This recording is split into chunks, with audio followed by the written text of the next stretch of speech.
அட ஆடியா?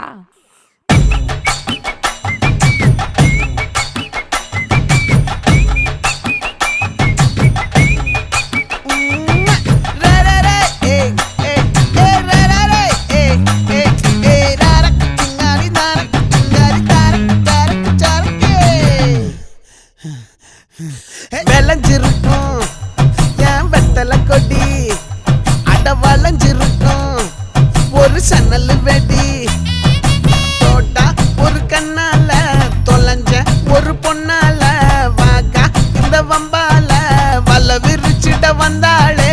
பார்த்து வளைச்ச தேக்கு ஓம் பட்ட உடம்பு சோக்கு, என்ன குத்தும் குறும்பு மூக்கு, கொஞ்சம் ஓய்வை கொடுத்து தாக்கு.